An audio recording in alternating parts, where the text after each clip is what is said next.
Hello everyone, welcome to our channel Educational Panacea and welcome to my tutorial series on quantitative aptitude. तो मैं अपने आप को दोबारा इंट्रोड्यूस कर देता हूँ. My name is Vaibhav Karn and I am a student of IIT Bhubaneswar. तो हमने इनिशिएटिव लिया है अपना नया चैनल खोलने का जिसपे आप मेरे साथ पढ़ेंगे क्वांटिटेटिव एप्टीट्यूड. तो ज्यादा देर ना करते हुए आइए आज का टॉपिक शुरू करते हैं. आज का टॉपिक जो हम पढ़ने जा रहे हैं वो नंबर सिस्टम का एक पार्ट है. नंबर सिस्टम एग्जाम के लिए बहुत इंपॉर्टेंट टॉपिक है. क्यों? तो सबसे मेन बात तो ये है क्योंकि एग्जाम में इसकी बहुत सारी वेटेज आती है. ऑलमोस्ट 20% एग्जाम जो एसएससी वगैरह का होता है वो नंबर सिस्टम पे बेस्ड होता है. तो आइए ज्यादा टाइम वेस्ट नहीं करते हैं और पढ़ते हैं नंबर सिस्टम की क्लासिफिकेशन. तो आप सब जानते हैं बहुत टाइप के नंबर्स आपने सुने होंगे, काफी फ्रैक्शंस में, काफी डेसिमल्स में, जैसे 3, 5, 5.3, 5/7, √2, ना जाने कितने ही नंबर्स. तो कुछ तो ऐसा कॉमन क्राइटेरिया होगा जो एक सेट ऑफ नंबर्स को इधर क्लासिफाई कर दे, दूसरे सेट ऑफ नंबर्स को अलग क्लासिफाई कर दे. वही क्लासिफिकेशन आज हम देखते हैं और उसके बाद हम एक एक करके सारी क्लासिफिकेशन पढ़ेंगे. तो सबसे ब्रॉड सेट ऑफ नंबर्स तो नंबर्स खुद है. उसके अंदर आते हैं रियल और इमेजिनरी नंबर्स. रियल नंबर्स वो नंबर्स होते हैं जो कि नंबर लाइन पे रिप्रेजेंट हो सके.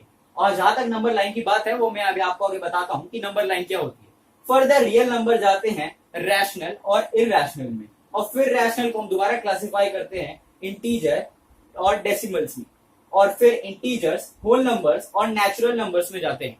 नेचुरल नंबर्स को हम दोबारा एग्जाम के पॉइंट ऑफ व्यू से प्राइम, कंपोजिट और यूनिटी में डिस्कस करते हैं. आप लोग घबराइए मत, एक एक टॉपिक को मैं डिटेल में ले जाऊंगा. और यहाँ जो डेसिमल है वो पूरा डेसिमल का सेट नहीं है, जबकि नॉन टर्मिनेटिंग, रिपीटिंग और टर्मिनेटिंग का ही है केवल. तो आइए हम पहले फोकस डालते हैं नंबर लाइन और रैशनल नंबर्स.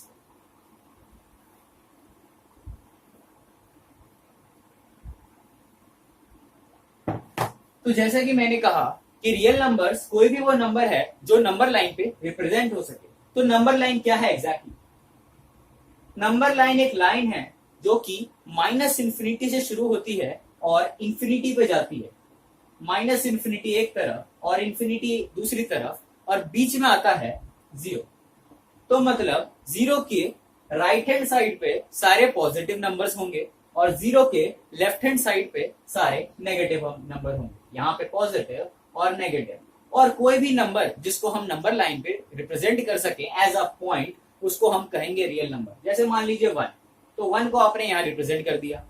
2, तो 1 एक रियल नंबर है, 2 एक रियल नंबर है. मान लीजिए इन दोनों के बीच में आएगा 1.1. तो नंबर लाइन पे किसी भी दो पॉइंट्स यानी कि किसी भी दो नंबर्स के बीच का जो गैप होता है वो बताता है उन दोनों के बीच का डिस्टेंस. तो कोई भी नंबर जो नंबर लाइन पे रिप्रेजेंट हो जाए वो है रियल नंबर. जबकि जो इमेजिनरी नंबर्स हैं वो नंबर लाइन पे रिप्रेजेंट नहीं हो सकते. तो इमेजिनरी नंबर का मैं आपको ज्यादा नहीं बताऊंगा, बस ये बताऊंगा कि मान लीजिए √3 है. तो आपको पता है हाँ ये चीज पॉसिबल है, देखी हुई लग रही है. लेकिन अगर मैं कहूं √-3, तो आप यहाँ पे घबरा जाएंगे कि भाई रूट के अंदर माइनस कैसे आ गया. तो इन सब जो नंबर जो कि नॉन एग्जिस्टिंग है लेकिन हम उनको अलग क्लासिफाई करते हैं, हमारे बाकी और कामों में काम आते हैं, उनको हम कहेंगे इमेजिनरी नंबर. तो मैंने वीडियो के पहले फ्रेम में जो चार्ट बनाया है उसमें आप देखिए रियल नंबर के नीचे बात हो रही है रैशनल नंबर. तो रैशनल नंबर क्या है? Rational number any number that can be represented in the form of p/q where p and q are integers and q is not equal to 0. अब बात को समझिए ध्यान से. मैंने कहा any number that can be represented in the form p/q, यानी कि p/q where p and q are integers and q not equal to 0. अब ये बात तो समझिए, अगर q 0 हो गया तो किसी भी नंबर के डिनोमिनेटर में अगर 0 आ जाए, ये डिनोमिनेटर होता है जो नीचे होता है और जो ऊपर है वो न्यूमरेटर कहते हैं उसको. अगर 0 आ जाए तो वो नंबर तो नॉन डिफाइंड हो जाएगा, क्योंकि ये कहां चले जाएगा, हम इन्फिनिटी भी नहीं कह सकते एग्जैक्ट. अगर टेंडिंग टू 0 होता तो इन्फिनिटी होता. तो यहाँ पर नॉन 0 पे तो नॉन डिफाइंड हो जाएगा अगर 0 हो गया q. तो मेन क्राइटेरिया क्या है? p और q इंटीजर्स और q नॉट इक्वल टू 0. तो लीजिए एग्जाम्पल लीजिए 5/3. अब मैं आपसे पूछता हूं कि ये रैशनल है या इरैशनल. तो मैंने क्या कहा, रैशनल नंबर वो नंबर है जो p/q में रिप्रेजेंट हो जाए, वहां जहां p और q इंटीजर्स हैं और q नॉट इक्वल टू 0. तो यहाँ देखिए 5 p का काम कर रहा है, 3 q का काम कर रहा है. तो ये क्या फॉर्म हो गई, p/q, और यहाँ पे जो q है यानी कि 3 नॉट इक्वल टू 0. तो ये हमारा क्या हो गया, एक रैशनल नंबर। तो ये नंबर तो आपने भाई डायरेक्ट देख लिया कि पी बाई क्यू की फॉर्म में दे रखा है, तो ये रैशनल नंबर है। क्या होगा अगर मैं आपको नंबर देता हूं 2.5, मान लीजिए नंबर है, तो ये आपको बना बनाया पी बाई क्यू की फॉर्म में नहीं दिख रहा, लेकिन फिर भी ये रैशनल है। आप कहेंगे कैसे भाई ये पी बाई क्यू की फॉर्म में नहीं दिख रहा, तो आइए देखते हैं इसको पी बाई क्यू में देखने के लिए। 2.5 का आप डेसिमल हटाएंगे तो नीचे आएगा 10 और सिंप्लीफाई करने पे आ गया 5/2, तो मेरे को मिल गई ना पी बाई क्यू फॉर्म। तो ये क्या हो गया दोबारा, रैशनल। तो बात करते हैं डेसिमल में हम कैसे देखते हैं कौन सा नंबर रैशनल है और कौन सा नहीं। तो जो डेसिमल है में अगर हम गए तो दो ही टाइप के डेसिमल जो है वो रैशनल होते हैं। एक तो हो गया टर्मिनेटिंग, एक हो गया नॉन टर्मिनेटिंग लेकिन रिपीटिंग। टर्मिनेटिंग और नॉन टर्मिनेटिंग के मतलब है, टर्मिनेटिंग मतलब जो चीज खत्म हो जाए, यानी कि जो मैंने लास्ट एग्जांपल लिया 2.5, यहां पे क्या है, डेसिमल के बाद एक ही नंबर है 5, हम काउंट कर सकते हैं उसे, क्योंकि इसके आगे कोई नंबर नहीं है, 000 है, उसकी वैल्यू कुछ नहीं होगी। तो ये क्या हो गया, टर्मिनेट। तो मैंने क्या कहा, टर्मिनेटिंग डेसिमल्स आर रैशनल। ठीक है, ये तो आपने देख लिया। अब बात करते हैं कि नॉन टर्मिनेटिंग रिपीटिंग कैसे लिखेंगे। मान लीजिए कोई नंबर ऐसा है 3.45454545, तो ये डेसिमल नंबर है, ठीक है, क्योंकि इसमें डेसिमल के बाद कुछ चीजें हैं। तो ये डेसिमल नंबर रैशनल तभी होगा या तो वो टर्मिनेटिंग हो या तो वो नॉन टर्मिनेटिंग रिपीटिंग हो। तो टर्मिनेटिंग पहले हम चेक करेंगे कि टर्मिनेटिंग है या नहीं। तो हमने डेसिमल के बाद आए, डेसिमल के बाद क्या है 454545, ये चलता जा रहा है, तो ये टर्मिनेटिंग तो है नहीं, इसका मतलब है ये नॉन टर्मिनेटिंग है। अब नॉन टर्मिनेटिंग तो ठीक है भाई, पहला क्राइटेरिया पूरा हो गया, लेकिन दूसरा क्राइटेरिया क्या है इसका, नॉन टर्मिनेटिंग के साथ साथ रिपीटिंग भी होना चाहिए। रिपीटिंग मतलब कोई ना कोई ऐसा पैटर्न होना चाहिए जो रिपीट होता जाए। तो यहाँ पे हमें दिख रहा है पैटर्न, देखिए ध्यान से देखिए, ये जो 4-5 है ना, 4-5 4-5 4-5 4-5 रिपीट होता जा रहा है, तो आपको रिपीटेंस का पैटर्न दिख रहा है यहाँ पे 4-5 4-5 4-5। तो हाँ, ये नॉन टर्मिनेटिंग है और रिपीटिंग भी है, क्योंकि भाई 4-5 जो पैटर्न है वो रिपीट हो रहा है। तो ये दूसरा क्राइटेरिया सेटिस्फाई हुआ, तो ये भी क्या है, रैशनल नंबर। तो मैंने क्या बताया, डायरेक्टली तो आप देख लेंगे कि रैशनल है या नहीं पी बाई क्यू से कंपेयर करके, लेकिन अगर डेसिमल है तो डेसिमल तभी रैशनल होगा या तो वो टर्मिनेटिंग हो, और अगर वो टर्मिनेटिंग नहीं है और नॉन टर्मिनेटिंग है तो वो रिपीटिंग हो। ठीक है, तो अगर आइए हम, आप कहेंगे कि इसमें तो मैं पी बाई क्यू देख ही नहीं पा रहा, इसका पी बाई क्यू फॉर्म क्या होगा, तो आइए देखते हैं उसका पी बाई क्यू फॉर्म कैसे निकालेंगे। तो लास्ट केस में जो मेरा नंबर था वो था 3.454545, तो मैं इसको मानता हूं x। ठीक है, ये जो नंबर है इसको मान रहा हूं x।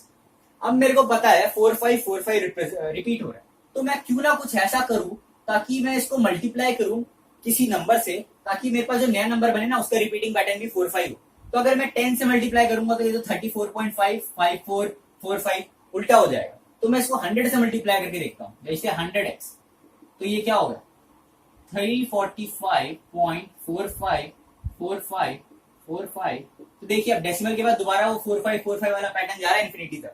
अब मैं इन दोनों को सब्ट्रैक्ट करता हूं तो मेरे पास क्या मिलेगा, 99x इज इक्वल टू 342.00000 और directly x is equal to 342/99। तो ये मेरा p बाय क्यू फॉर्म आ गई, इसका मतलब ये रैशनल है। ठीक है, समझ गए आप मेरी बात।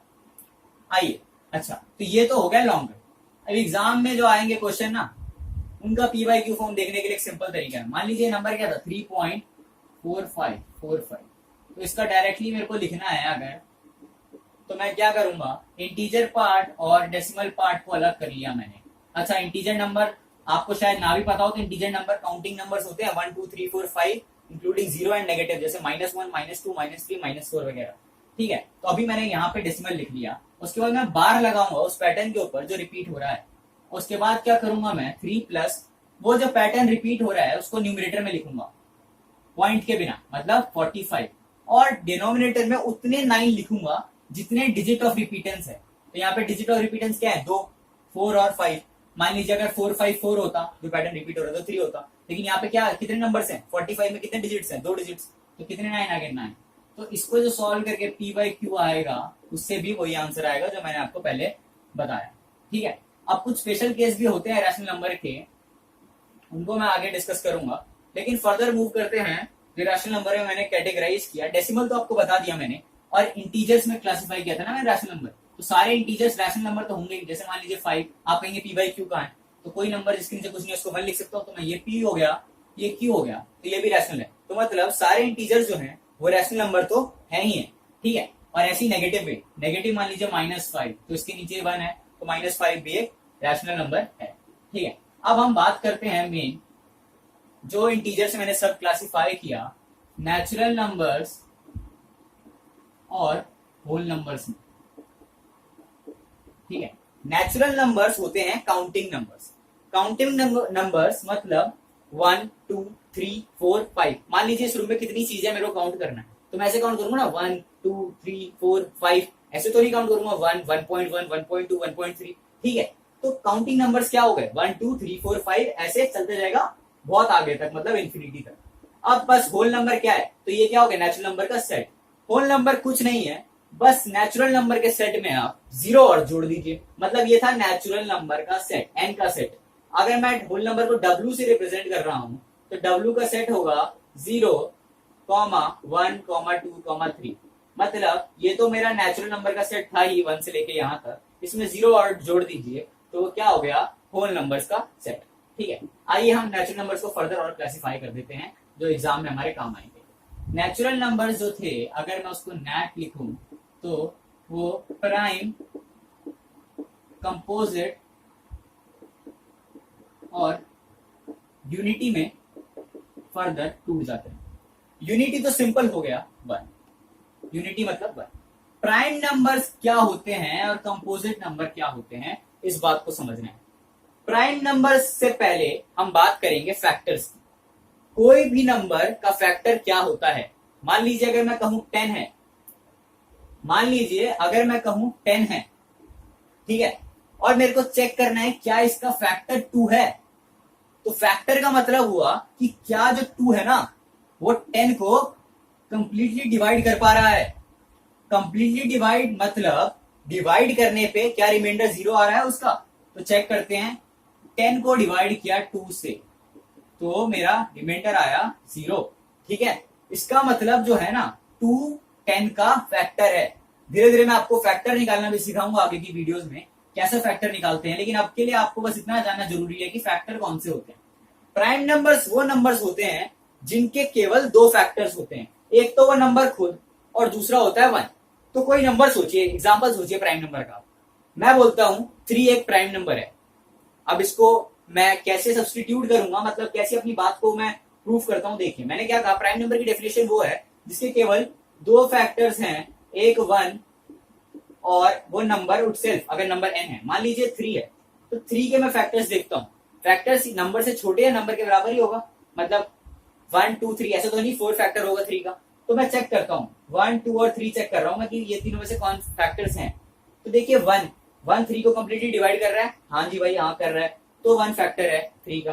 2 कंप्लीटली डिवाइड कर रहा है 3 को, नहीं, रिमाइंडर 0 नहीं आ रहा, तो 2 फैक्टर नहीं है। 3 डिवाइड कर रहा है, हाँ 3 फैक्टर है।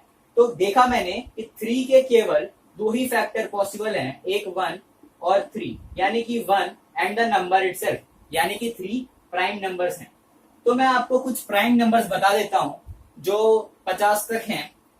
2 3 5 7 11 13 17 19 23 29 31, ऐसे हैं प्राइम नंबर्स बहुत सारे। आपको याद रखने की जरूरत नहीं है, आगे आने वाली वीडियोस में आपको बताऊंगा कि कैसे चेक करते हैं कोई नंबर प्राइम है या नहीं। उससे पहले हमें जानना होगा फैक्टर्स कैसे निकालते हैं, तो आगे वाली वीडियोस में कवर करूंगा। उससे पहले कुछ फैक्ट्स बताता हूँ प्राइम नंबर के, जो सबसे बेसिक क्वेश्चन आ सकता है एग्जाम में।